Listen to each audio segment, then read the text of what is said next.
It is decided. You are... It is decided. It is decided. You are no gentleman. And neither are you. Hey, Stu. I finished it.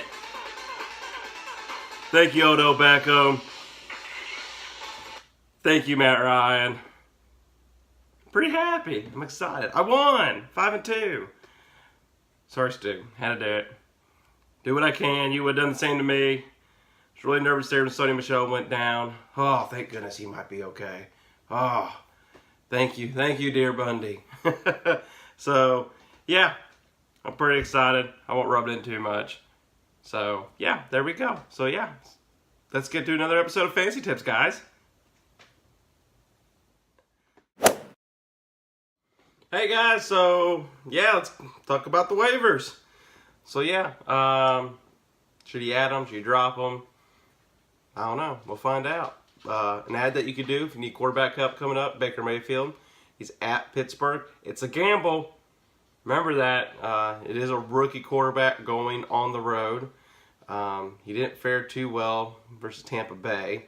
He got some points, but, you know, that was late in the game, and Tampa had him wrapped up for most of it. Pittsburgh's going to be a harder defense than Tampa, so you're kind of gambling.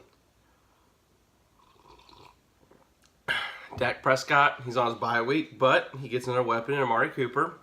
I do have to, I'm not a big Amari Cooper fan, but I do believe this is a benefit. It's a good thing for Dak. It only helps him out. So, yeah, I think Dak Prescott's a good ad.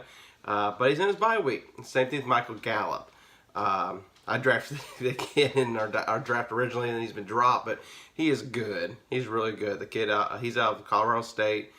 So yeah, this guy's good. But I don't know how the Amari Cooper thing's going to affect him. Are they going to keep him out there in 2 wide receiver sets? I like to think they would. That'd be the smart thing to do. He's obviously the most talented wide receiver on that field before Amari Cooper got there. So they need to just only have Cole Beasley coming in on 3 wide receiver sets. I mean, just having Cole Beasley on the outside, that just sounds stupid. But it is Garrett. I'm not a big fan of him, but he's done stuff like that before. So, yeah. So there we go. Another guy, Tajay Sharp, 7 catches, 101 yards. If you want to chase the points, you can. Danny Amendola, 85 yards and a touchdown. They just lost Albert Wilson for the year. Keep an eye on Devontae Parker, Sam. He is saying he's starting today, but I just don't like Devontae Parker. If I put him in my lineup, I don't like it. He hasn't played football basically all year, so I just can't trust that. Danny Amendola, if you're forced for a flex, is a good ad. Chris Ivory.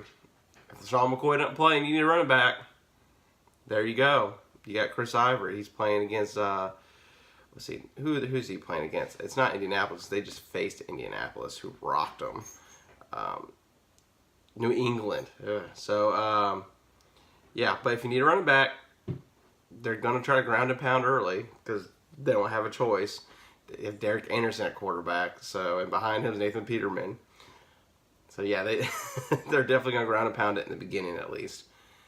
And really, that's all I have besides, like, handcuffs. Like, if you want to go ahead and steal a handcuff, for example, LeGarrette Blount is Kerryon Johnson's handcuff. And also Vulture.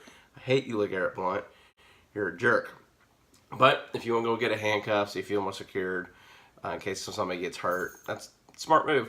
Also, another handcuff that's out there, Spencer Ware.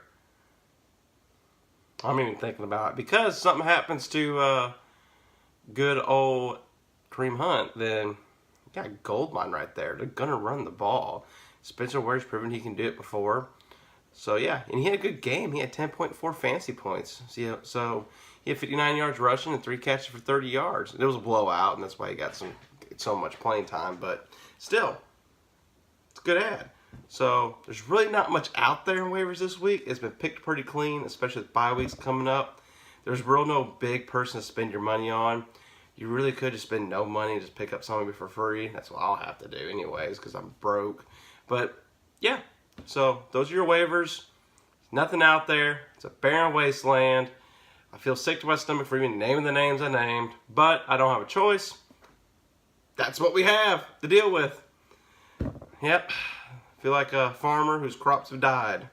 I look out and there's nothing out there, just crows picking at dead wheat. So yeah, those are your waivers. So let's get to fantasy tip number 2. Fantasy tip number 2. You need to score 125 to 130 points a week to win, or to feel like you're going to win, or to put yourself in a good position to win. So, yeah. Look how many points you're averaging a week. Who do you need to add?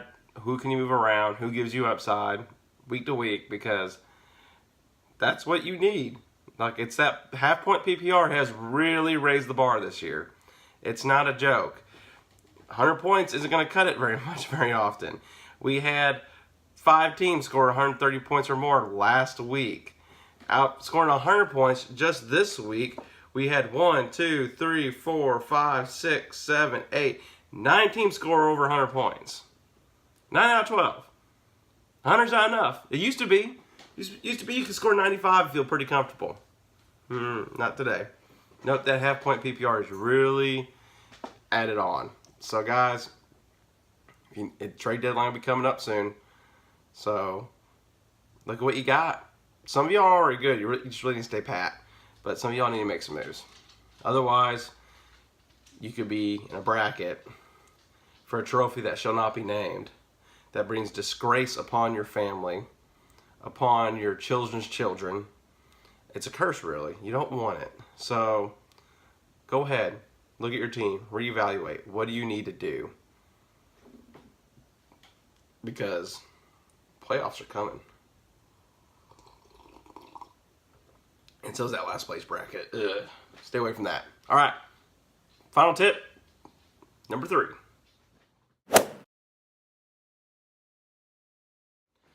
The final tip, and I really should have to say it, but I'm going to. Do not use the optimizer. Don't use it. That's like basically using NFL scout. It's cat. Don't. Yeah, I need more coffee. NFL scat. Maybe that's what you call it. Like, you know, if I had a Boston accent or something. Yeah, I use that NFL scat. Can't find my khakis. And my khakis. That damn NFL scat. Screw me again. So, yeah, I'm pretty sure that Boston accent comes across horrible. But, yeah. But that's what you... Don't use it. It's stupid.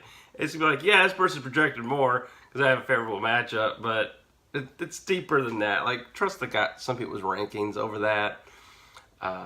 There's a lot of times that Optimer says, use this guy. I'm like, no, I really don't feel like using Doug Baldwin over Odell Beckham this week. I think that's kind of stupid, because it is. Don't do it. Stay away from it. I don't care if you have your stud and he's facing a pretty tough matchup, you start your stud. Don't bench him, because, like I said before, you need 125, 130 points a week to compete.